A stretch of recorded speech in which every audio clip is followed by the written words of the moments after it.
all right, what is this thing called? I'm curious. What is this thing called when somebody does this shit? Okay, so you got somebody in your life, and I'm gonna use a friend as an example. I'm gonna just call it a friend. So I got this friend, and everybody shits on my friend because my friend's got like BPD and they're hella toxic sometimes, and they be going through it. And I'm the only one that, like, I get them and I ride and die for them, and I don't let nobody shit on them because I understand the motivation behind the stupid shit they do.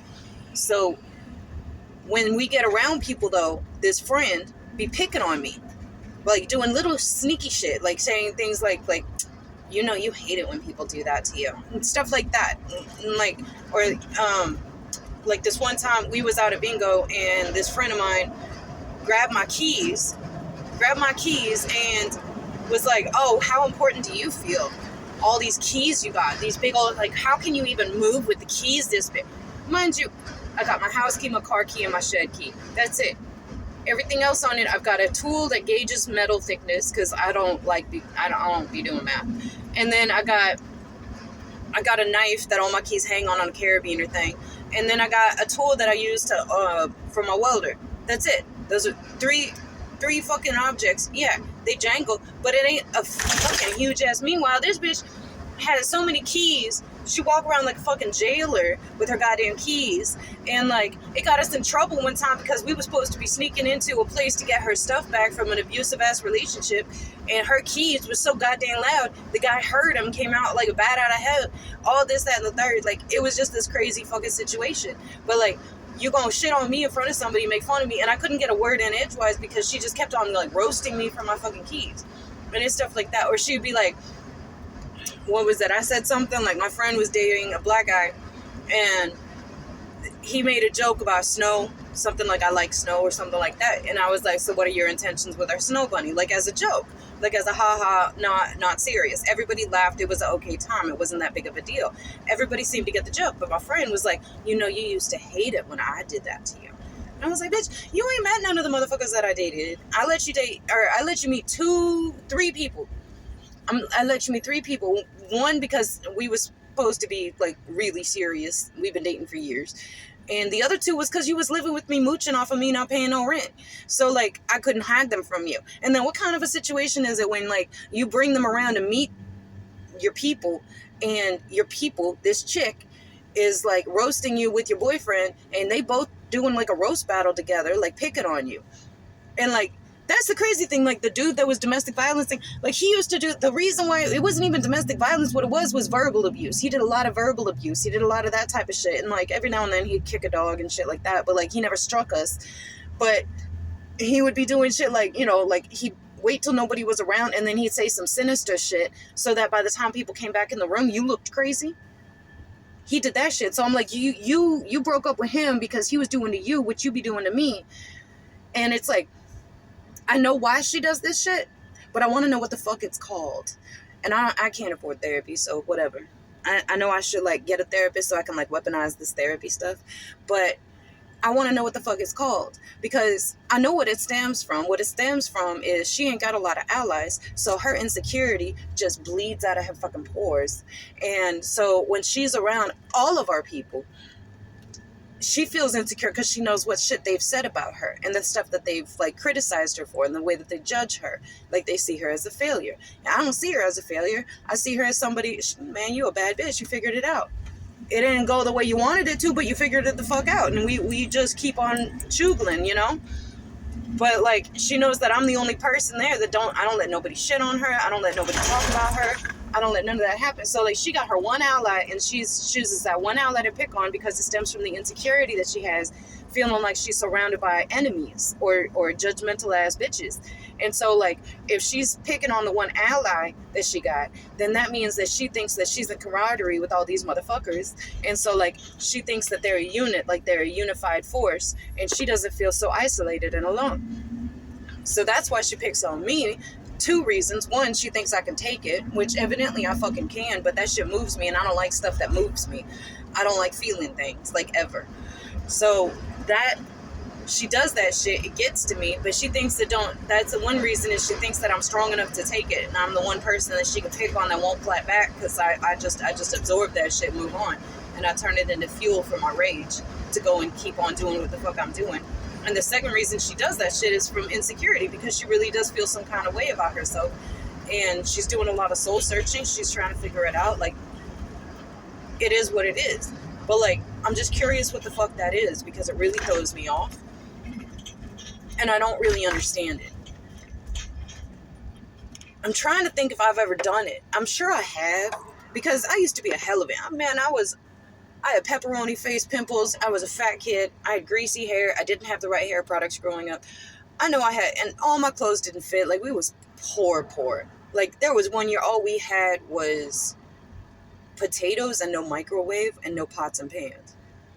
So, like, it's part of why I learned so many different fucking introductions to different languages. Like, I don't speak no languages but English, but I can get by. I can get by with some Telugu. I could get by with some Hmong. Who the fuck knows Hmong? This bitch. Nyaljan.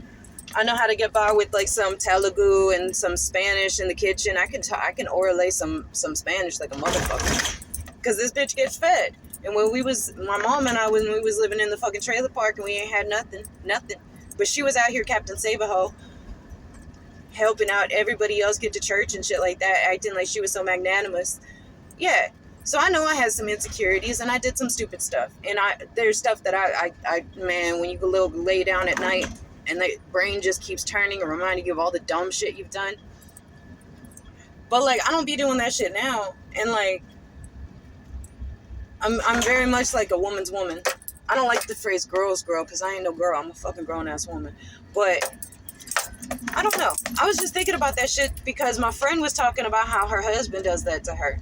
And I was like, I was like joking about it a little bit, because I was like, yeah, it's so fucking weird. Like, every time we get our rescue group together and we show up as a unit to, like, we bring in a medical case dog that somebody trapped, or, like, we all get together in your kitchen, your husband's got to talk shit.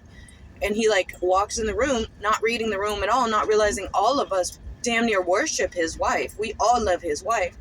And so, like, he takes that as an opportunity to do little jibes and digs at his wife. Like, ha, ha, ha, she don't know how to take out the trash. Stuff like that. Meanwhile, we know how weaponized his incompetence is.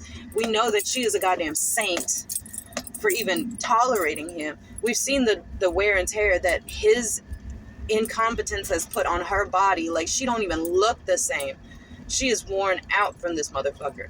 And so, like, when he be picking on her, we turn around and we're just like, no, no, haha, no, this isn't funny. This isn't funny, Barney Fife. Calm your fucking Spartan tits, all right? Calm the fuck down. And so I was talking to her about that, like, what is that? And she was like, it's a form of abuse, and I'm trying to figure out what the fuck it's called. I can't remember what it's called. I don't think it's abuse. I think it's just stupid. But, I think it can be a form of abuse if it goes too far. If it gets to the point where you make somebody question their worth and value and stuff. I mean, I don't know. How do we define abuse? Like, what the fuck is abuse? But I don't know. Is it a narcissist? No, it ain't no narcissism. I don't know. I think it's a symptom of a lot of different things. It can be a lot of different things. In this case, it's a BPD thing. And that's not bipolar disorder. That's borderline personality disorder. By the way, have you guys tried these? Because goddamn. Y'all, this is keeping me on my feet when I don't want to be doing shit. Because, dog, today we got one person adopted a dog through the original fucking dog rescue that we were in before we went rogue and started our own shit. So this person rescued that dog or adopted that dog through that rescue. That rescue ain't answering her calls because the dog is fucked up. Like, the dog needs a lot of help. And they're like, we need somebody to take this dog. It's aggressive. It's shitting all over the place. Like, not just shitting, but like shitting blood. Like, and they're like, we're just getting our new budget in tow for having a dog, because it costs like close to $800 a year per dog to get them all the vaccinations and shots and everything they need, just to give them a basic start in life. And then on top of that, you're talking about $700-800 because the dog's shitting everywhere. And then on top of that, now there's a dog fight with the new dog that they've adopted through us. And we paid the medical bills for that dog. Like, we ride or die for our dogs, but we're not allowed to do anything for that other dog because that other dog was supposed to be returned to the fucking rescue. And that's the other thing. Okay, so the shelter here, get this. So I was on my City Watch group talking shit and trolling like I do. And they were like, this person posted their dog and was like, I'm trying to find a home for the dog. And I was like, oh, it's a rescue. So you're supposed to go back to the rescue. Dog goes back to the rescue. You sign a contract when you adopt through a rescue or a shelter that in the event that you need to rehome the dog, you initially first must start with that rescue. You can foster the dog. They can post for you. It's the bare minimum they can do. They know the medical history. They know the behavior history. They can do it. It just takes time. It's just stressful and takes a little bit of extra time. But we've been doing that shit. I just did that for two people, that this person and then another person, she's dying of cancer and she needs to rehome her puppy. And I'm like, oh, bitch, we'll find a place for that dog. Absolutely. You ain't even got to worry about it, sis. But the shelter, get this, told the lady, well, if you turn the dog into here because it's digging, that's a behavioral issue. It's going to be euthanized. So you should start by going on the City Watch pages. Now, mind you, the City Watch pages are a bunch of people just trolling. It's not a good place to find it's not a good place to adopt a plant, much less to find a home for a dog. And the shelter's got resources that we don't have. Like we're doing Facebook deep dives on motherfuckers. We can't afford a background check, so all we do is post their information when they put in an adoption form. We got our own little like fucking Amber Alert type shit with all the rescues in the area, and we're like, what do you guys know about this person? What do you know about that person? We got a lot of people that are blacklisted from rescuing. And I wish that we had like a fucking sex offender registry just for dog abusers, but whatever. That's a whole different can of worms. But like, how about that? Like, I'm sitting here taking on people that the actual Humane Society here, they get funds from the government to do their goddamn job. And they're going to sit there and say, well, if you turn the dog in, we're going to kill it. Yeah, but like, she didn't talk about turning the dog in. She said she wants to foster it while you find a home. She's like, sometimes that's all a person needs. That's all a motherfucker needs, is to know that there's an end in sight. Because I've had dogs in my house that I'm like, I'm about to burn my house down with you and me inside of it. I cannot stand you. I cannot stand you. I had a dog climbing the top of my refrigerator, chewing through the walls. Like, yeah. But when I reached out to that rescue and I was like, we got to figure it out. My main one, she was like, I got you. And she was like, give me 2 months. You can survive 2 months. And I was like, that's it. That's all I needed, was to know that there was an end in sight. Yes, I can survive anything for 2 months.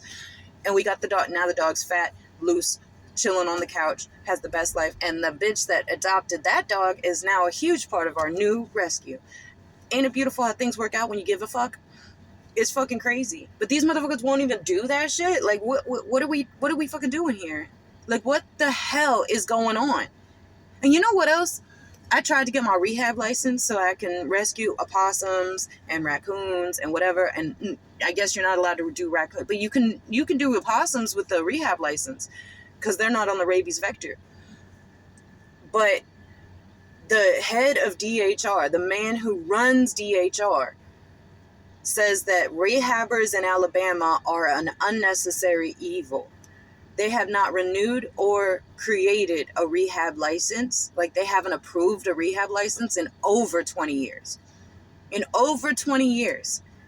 They had one animal wildlife rehabber here that they harassed so heavily with as much bureaucracy as they could until she had to close doors. She just shut it down and moved to Tennessee. Isn't that stupid?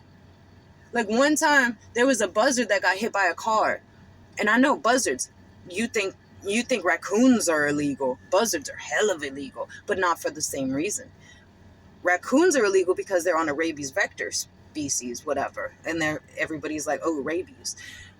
Vultures and buzzards and stuff like that, that's like an endangered species. They're a protected species.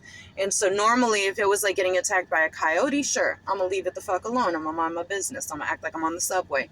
But this time it got hit by a car. Now that's not nature. So I called DHR here and I was like, hey, what do you know? What do you say? What do I do? Because at this point I had it in my outdoor kennel that I had closed in the top and everything for something I can't talk about. And they were like, oh, you got to let it go. It's illegal for you to have that. It's highly illegal for you to have that. It's a protected species. And I'm like, I know, that's why I'm trying to fucking protect it. What are you talking about? It's not illegal. Here's the thing. It's illegal to house them. It's not illegal to transport them to a rehabber with the knowledge to take care of or euthanize them. Behavioral or medical euthanasia is what they call it. You can do that. That's not illegal. I could put a fucking alligator in the back of my car if that means that I'm taking it to a rehabber. Now, if I'm putting it in the back of my car to take it home, now we're talking about felonies. These people were like, you got to kill it, put it outside and let nature be nature. And I was like, but this isn't nature. This is human intervention on nature. This is humans hitting this thing, harming it, and it's no longer a part of the ecosystem that it needs to be a part of. So, like, tell me where to go. They wouldn't help me. They wouldn't tell me shit. So I called my rehabbers in South Carolina because that's where the fuck I was trying to get my rehabber license, and I was very close to getting it. All I had to do was, like, fill out a couple more forms. I had taken all the tests. I had passed everything. I was about to be, like, free and clear. And then I moved down to this shithole, Alabama, and they don't give a fuck about nothing. But I can have a pet monkey. Okay. My rehabbers in South Carolina was like, oh, did you know that there is something called the Raptor Center, and it's only 40 minutes from you? Because I was ready to 5 hours, 10 hours round trip. I was about to go to South Carolina with this motherfucker to give him the chance that he needed. If that's what it took. Drive him all the way up, cross state lines is probably a whole different felony. I don't give a fuck, though. That's what I was planning on doing. And they were like, you don't have to do that because there is a Raptor Center in Auburn and they will take it. They will take it. They'll give you a number for it. You can look up online what happens to it, whether it was able to be reintroduced into nature or if it was put down or if it was put into a sanctuary, because we got sanctuaries out here. They're like, they have options for you. And it's only 40 minutes away. So I grabbed my kid. I grabbed our skateboards. I grabbed the buzzard. We went there. It was awesome. And I was like, why the fuck couldn't DHR fucking tell me that? So I left a voicemail on DHR. Like, at first I tried to call him and the guy just shut me down. So I left a very, you think I'm cursing now. I went off about them and their mamas and the fact that they are a failure and they're just a little boy trying on daddy's clothes and they ain't doing a real job and they don't even exist and they're not even fucking real. That shit's fucking crazy. But anyway, how about that? We have a dog that its legs were broken from being hobbled and its teeth weren't pulled out or ground down into stubs because it was used as a bait dog. So everything that it could do to defend itself was taken away from it. And this dog is looking at us with so much love and hope in its eyes. It breaks me. It breaks me down. Like, I can't look at him. I can't. Like, I refuse to feel things, so I don't look at him. I just pet him, give him treats, whatever. Great dog. The people we got him from, nothing happened to him. Nothing happened. We reported him, nothing happened. We had 2 dogs that we took in. One was completely bald because it was covered in mange, and it couldn't walk. Its entire back legs and pelvis were being dragged around because it couldn't walk. That was Jazz. We took her in. The reason why she couldn't walk was the whole family, including their children, beating her and the other dog with a pipe. And the neighbors all called the police. Nobody did anything. The neighbors called the animal control. Nobody did anything. The neighbors called DSS because they were like, if they're beating dogs, they got to be beating kids. Nobody did anything. We came. We took those dogs. The owners didn't give a fuck. They had 2 new puppies. The other dog, named Chance, she had a fuck. Now she walks like a freaking, like she's crip walking. She's fine. Jazz succumbed to her injuries. We had a wheelchair for her. We spent thousands of dollars on her. And mind you, we don't have grants. We just started this rescue. We are putting our own money into these dogs. So the thousands of dollars it's going to take for Griff to get the dental work he needs for them fucked up teeth and for his likely leg amputation from being hobbled, that's out of our pocket. That's just charge it up to the game. And Jazz, we had to euthanize her. That was our first medical euthanasia, and it broke us. It really fucked us up.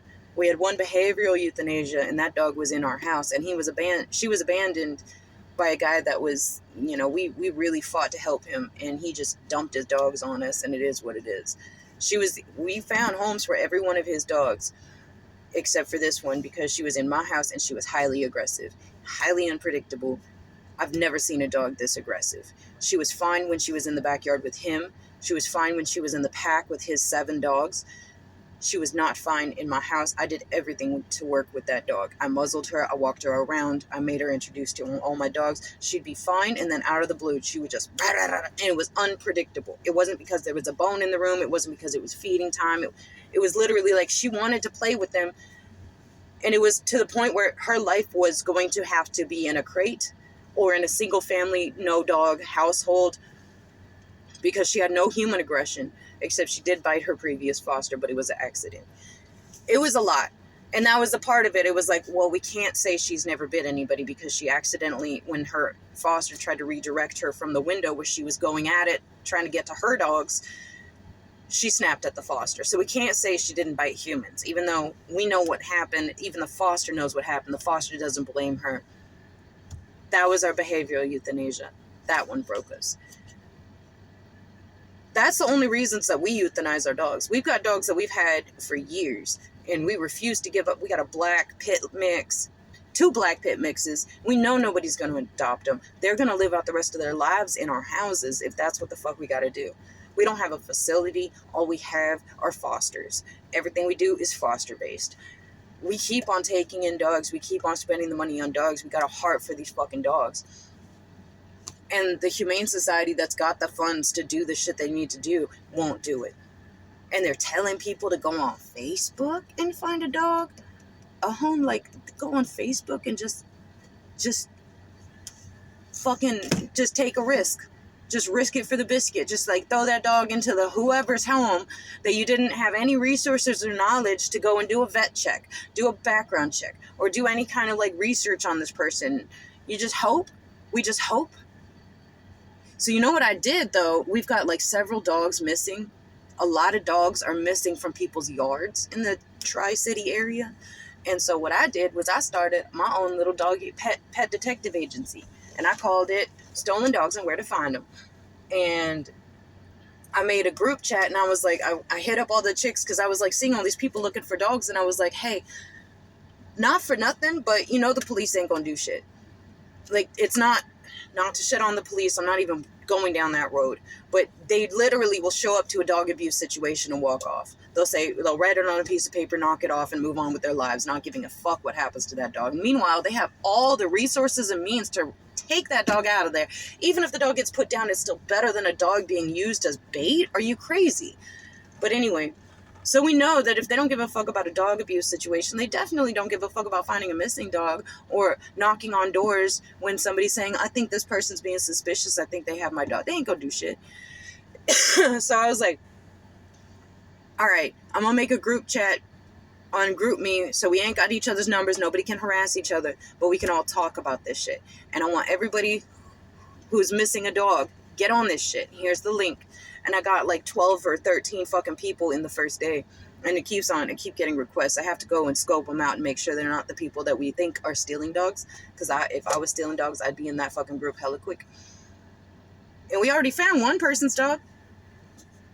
But I got it so like, I made a profile picture with each dog. And on the profile picture, I made like a meme where it's like, this is the dog's name. This is the age of the dog. This is the location the dog was last seen. And, this is the date and the time of day. That was very important. The time of day that the dog was last seen. Like when you think it might have happened. So that now I can be like, okay, who's in the what area? Let's start knocking on doors and asking about Ring doorbells and things like that. And let's like try to track. And man, we got people that they're staying up all night researching stuff. We got one chick that's hella sus. That we all are like, hey, she was over there petting your dog the day before your dog came up missing, and she was looking on her profile. She posted that she was looking for that exact breed of dog. So now we got a bunch of chicks that are like tracking her down just to suss it out. And I don't know. I feel like I've pushed a snowball down the hill because, like, you know, I'm like, okay, at what point do we pull back? But and we got one chick that she hired a private detective. I'm pretty excited about my little dog pet detective agency. I'm Ace Ventura up in this bitch. Like, what? Ayo. I don't know, man. Things are moving and shaking. And what I've decided, 2 things. One, I know I believe in God. I know I believe in his Bible. I got it right fucking here. I be like, this thing is so full of like notes and stuff. Like, my Bible is a weapon. But I don't like going to church because I've had a lot of rough times in churches. And honestly, I just feel like the Christians today are more like the Pharisees of the Bible. And I don't think they would recognize Jesus today. And I don't think Jesus would recognize them. And I just decided I'm going to take a break from men leading me. I'm going to take a break from men leading me. Anything that's institutionalized by men, like, God bless y'all, love y'all more. But we're a bunch of feral bitches out here and we're getting a lot of shit done. And I'm pretty excited about it. So I'm taking a break from men leading me. And the other part of it is, instead of worrying about whether or not I'm a good person, I don't care if I'm a good person. I built 10 people free fences. Cost me maybe upwards of $5,000. Maybe. 10 people I built fences for. Most of them I'll never see again. But they have a place to let their dogs out. Their dogs are safe. I had people with no running water. I had people in the most destitute of situations, but their dogs are cared for. They're taking care of their dogs. They just don't want their dogs to get attacked by other people's dogs, and they don't want their dogs to come up missing. So I built them brand new, beautiful chain link fences, like brand fucking new. Got all the hardware and everything. And I've been working with people on dog training. I've been sponsoring people for dog training. Like, I found this one chick. She's a badass hoe. I love her to death. She's the one I take all my dogs to. And it's like $120 for 6 sessions. And it goes through a lot of fundamentals that you need to know. And if anybody's getting a new dog, it doesn't even matter how well you know dogs. You don't know this dog. Go through the dog training. And so I've been sponsoring people to do that. Because I'm like, $120 every couple fucking paychecks. Like, I can rock that. And then we've been doing a lot of outreach, like going to people's houses, trimming dogs' nails, talking to them about heartworm prevention. Because, a lot of people don't know, first of all, how cheap for $180 you could get a shot that lasts a full year. And that breaks down to like $15 a month. Or you could just spend the $12 to $20 a month on heartworm prevention pills. Who can't afford $12 to $20 a month? If you can't afford that, like, we need to talk about what's going to happen with your dog. But a lot of them don't know. And so we're doing free heartworm tests. We're doing dog nail clippings and things like that. We're going through a lot of like groundwork with people's dogs. Like, okay, if you don't do anything else with your dog, teach your dog to be held when a vet is dealing with them. Teach them how to be held and be okay with it. And like, teach them to lay down on their back so that if there's an emergency, we can do something. And like, just going through the basics with people, because a lot of people, like, they want to do the best, but they don't know what they're doing. And it's not malice. It really is just ignorance. And that's not, ignorance is like a derogatory term. It really is just a lack of knowledge, a lack of know-how. And you don't know these things. The only way you learn these things is 2 ways. Either one, some feral fucking psychopath like me shows up and walks you through them and is so happy to do it. Or you go online and get yelled at by the animal people on Facebook. Unfortunately for me, that's how I learn most of my stuff, is getting yelled at by the animal people on Facebook. And that's a really rough lesson. You want to double down on your shit, and then you shut the fuck up because you figure out, oh, these people know what they're talking about. That bitch is wearing scrubs. Let me stop and listen to her. And that's how I made my best friend. And she and I started a rescue together because she and I were yelling at each other on Facebook. And that's how the fuck it goes sometimes. But that's just, I take it as, that's animal people loving animals loudly. That's not them like being like, I know what I'm doing and you're an idiot. It's more of like, how dare you? How could you hurt this animal? Don't hurt this animal. Da, da, da, da. All that stuff. So I'm trying to come at it with like a more kind-hearted, helpful approach. I'm doing better. I'm growing. So I don't care if anybody thinks I'm a good person. I don't want to be a good person. I don't want to be a nice person. I don't want to be a polite person. I want to be useful. And sometimes usefulness comes from holding back and being patient. And sometimes usefulness comes from drinking my weight in Alani so I can stand upright so that when I get done pulling a 10-hour shift, I can then turn around and go to my friend's house whose 2 dogs just got into a big-ass dog fight. I need to find out how to repo the one dog to the original rescue and help them find a financial plan, because we covered the medical bills on this dog, but bitch, you need a financial plan. And I need to break down all the shots and everything that dog's going to need during the year so they can prepare financially for that shit. So that's what the fuck. And like, we paid for the dog to get heartworm shots. Like, that's our little treat to them. That's one more expense they don't have to pay. Because they're good people and they give a damn about their dogs. Like, I don't care if I'm good. I stopped caring if I'm good. I want to be useful. I want to be useful. And I think that's what everybody wants. And I think that's where a lot of like disconnect comes from different people groups. That's where a lot of Christians don't like the Muslims, and like that's where a lot of like men and women have conflict. That's where a lot of young people versus old people happen, because everybody feels like, oh, if your way is different than my way, and your way of seeing the world is different than my way of seeing the world, that's you telling me I'm lacking in utility. I'm useless to you. I don't have any knowledge to share with you because you have dismissed my entire mehood. So I think that's where a lot of that comes from, where it's like a lot of people are like young people versus old people. We got a lot to learn from old people. Some of it is what not to do. But a lot of it, like there's a lot of knowledge that you can gain from people. Like I learned about turmeric from old people. I be adding that shit to my coffee. Turmeric and black pepper. Spicy coffee's delicious. Get on it. And like with young people, like damn, there's a lot to learn from young people. I don't care if they're showing up at their job interviews in pajama pants. Think about it. Does it actually affect their ability to do the job? Yeah, they act entitled. You know why? They're pissed.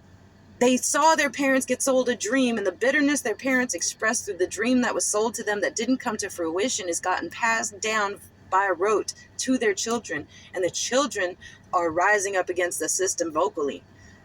And now we're like, oh, they're so entitled. We made them that way, man. My son knows damn well school is not the most important thing. Your entire job in school is to keep me out of school. I did my time. Don't make me go back there. Pass your classes, learn to conform, and we'll go through what you actually need to learn at home. Learn how to give them the answers they want, not the answers you think are true. Learn how to think in the ways that they need you to think, how to break down statistics and how to do math weird, because they changed math for no reason. And stuff like that. And like when it comes to learning cursive and actually spelling, yeah, you'll come home and we'll do that at home. But like, he was getting so stressed out thinking about college and this, that, and the third. And I was like, you ain't got to go to college, baby. You can make 170 grand a year being an electrician, and you could get paid to learn how to do it. You ain't ever going to have to go back to school if you don't want to. There's hella trades. There's hella options. Or, baby, I bought this place cash. We ain't got a mortgage. You could be a firefighter, work for free for the year that they make you volunteer as a firefighter, and you got a whole career made, and it's a unionized job. Like, you got fucking options. You could be a UPS worker. You got hella options. Because he wanted to be in the animal thing, and I think I broke him of that because of how much animal stuff that we do, and he sees the heartbreak and the money involved and the stress involved and how much animals shit. He doesn't really want to do that anymore. He used to want to. That was his dream. But then I was like, if you work with animals, 90% of the time, if you're going to make a lot of money, you got to do some really unethical shit. You got to be an animal breeder, or you got to be an animal tester, scientist, whatever, that gets grants by some creep that wants to make sure crawdads can be like max capacity in his crawdad tank, so that when he sells crawdads, only a certain percentage of them die. So he wants to know how much resources he can deprive them of. So it's like actually cruelty. Stuff like that. I was like, or you can work for the EPA, test the waters, go new places every day, and just basically go fishing when you feel like it. There's options. There's hella options. If you want to do animal stuff, you can be a conservationist on your spare time like your mama is. We can do stuff. But I don't know. That was like something like that was part of the disconnect between young people, old people, because young people are looking at how many jobs want them to work for free for like 2 or 3 years, internship type shit, and they're like, fuck you, no.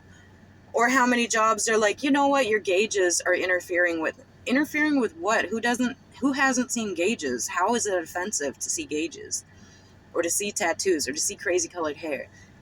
Like, what are we defining as professional now?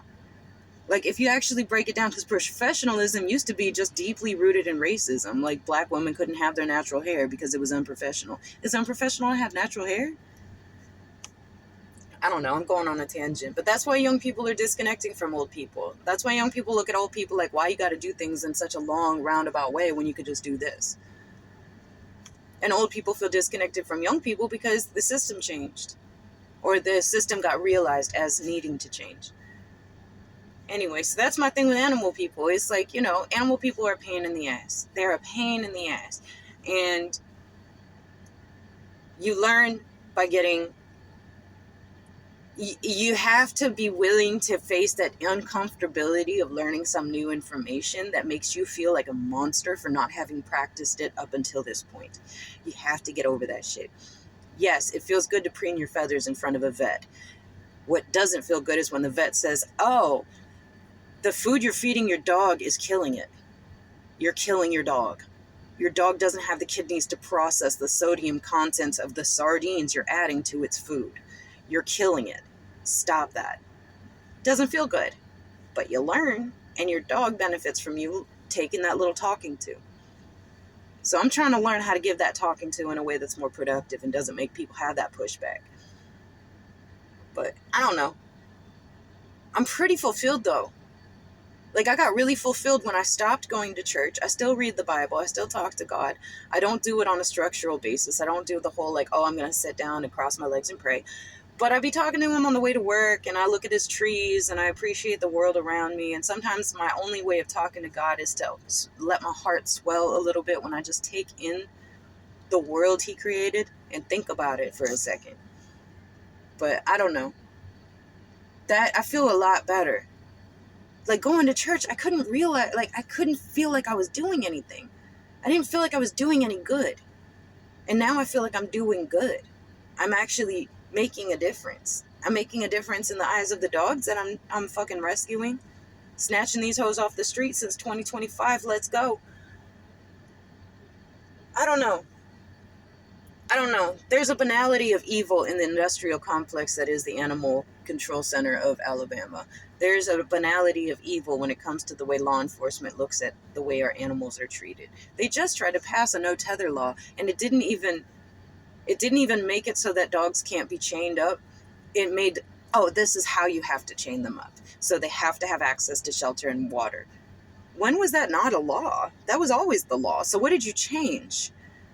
All that did was make a lot of people push back on, oh, my rights, my house, my dog. You don't have a dog.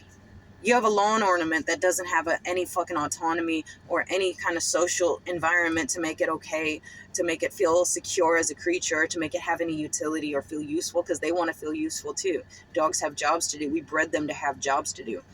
So stop bringing your Labradors over here to watch your fucking chickens. They're going to kill them because that's what they were bred to do. They were designed to do that. So don't get mad and tether your dog in the backyard because it's doing what it was bred to do. We intervened on nature's behalf. We got in the way of nature and redirected it.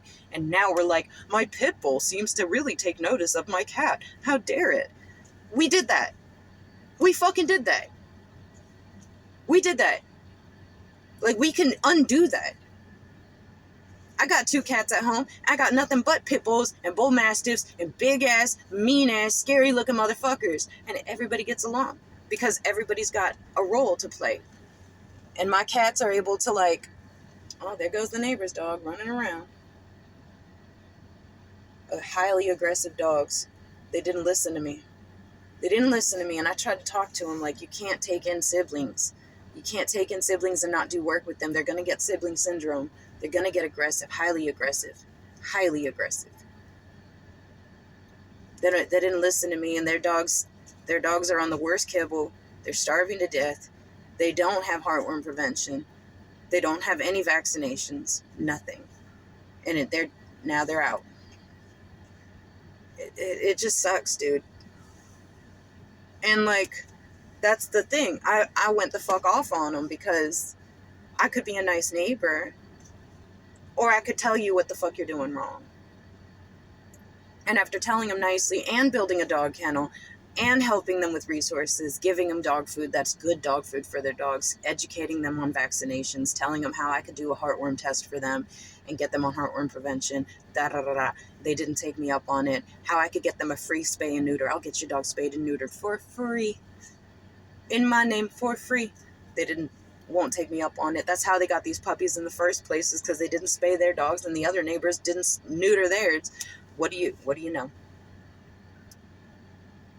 And after a while of trying to educate them on it and trying to help them on it, not just take them by the hand and help them, and they just keep on well, they need to da-da-da. The dogs don't know what they're supposed to do. They only know what you taught them, which is nothing. You don't even know how to walk them on a leash. They don't even know.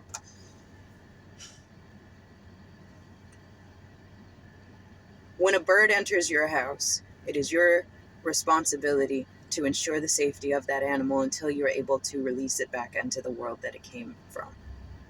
That is your job. I learned that from the Muslims.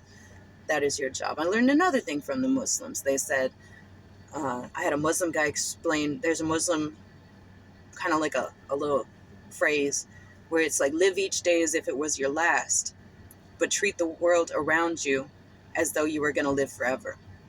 Meaning, don't treat your objects like something to worship. Don't treat don't treat the people around you as commodities that are easily thrown away. Act like it's your last day. Act like everything matters, and therefore little things don't. But then don't throw trash out your fucking window. Act like you're going to be here forever, and you're going to have to see what happens when you behave in the way that... I love that. That is so freaking cool.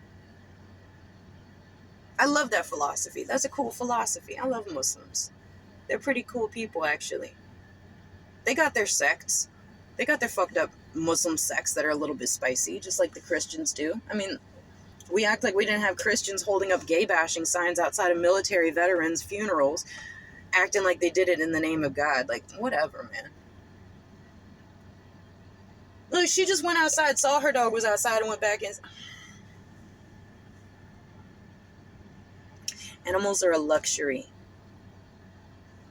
A luxury. In Alabama, it costs about $800 a year to keep your dog vaccinated and everything it needs. Heartworm prevention. Not even flea and tick prevention, just heartworm prevention. If you don't have $800 a year, don't get a dog. Don't get a dog. Foster a dog. Them don't cost you shit. And you get to enjoy the dog and give the dog a chance, and then you give the dog back when you don't like it. And if you fall in love with the dog, you have a rescue that you can reach out to when your money doesn't come through. Because we really will, good rescues like ours, will move mountains to help you. If you are good to our dogs, we will be very, very good to you. Animals are a luxury. Like, how are you going to be a renter with an animal and you can't afford your fucking rent, but you think you can take on a dog? It's a luxury item. It really is. You got to think about it like that. It's you wouldn't get a car and then not get oil changed. Like, why would you treat an animal like that? It's just crazy. And then your kids didn't ask to be born. Your dogs didn't ask to be housed by you. You know? Everything the dog does, everything your child does is a reflection on who you are as a person. And there's no voice for them. I don't know. I went on a tangent. But what the fuck is that thing when a chick just when somebody picks on you in public? Like, what is that? It's a weird thing to do, right? I don't know. All right. I got like hella dogs in my house. Do you want a dog? Because I got like hella dogs. What's up?